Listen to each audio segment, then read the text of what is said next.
Okay, this is the psychrometric chart, and at first glance, it can look overwhelming, and that reaction is totally normal.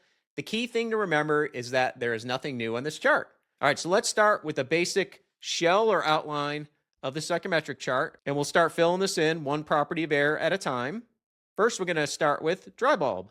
So dry bulb temperature is expressed in degrees Fahrenheit, and it's located on the horizontal axis of the chart, as shown here.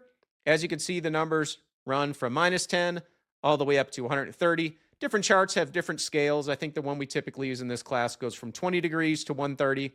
Nevertheless, they're all located on the horizontal axis.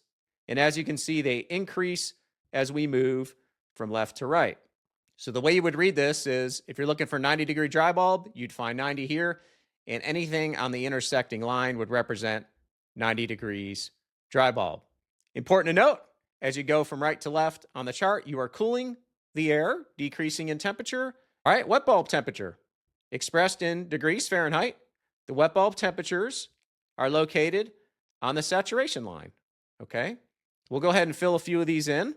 Okay, these lines run diagonally, and as you can see, there's a few points we put here, so anything on this line would represent 50-degree wet bulb, anything in this line, 70-degree wet bulb, and it's important to note as you go up the chart, you are increasing in wet bulb temperature. Dew point. Dew point is expressed in degrees Fahrenheit. In this case, we have 10 up to 80. Usually they have wider ranges on the actual chart. We'll look at that in a minute. And the dew point lines run horizontally, and they do increase in value as you move up the chart. Relative humidity. This is expressed as a percentage and is shown as relative humidity curves, as shown here.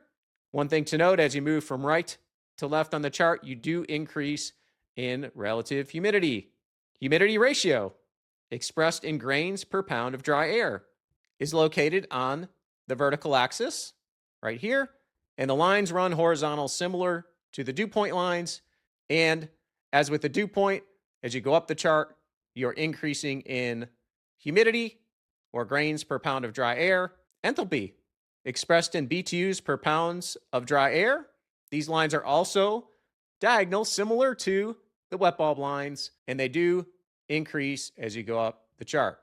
All right, let's put all these together and you'll start to see the chart forming, okay? So we're gonna go ahead and draw in our dry bulb lines, our wet bulb temperature lines, our dew point horizontal lines, our relative humidity curves, our humidity ratio, grains per pound of dry air, and final air enthalpy. Okay,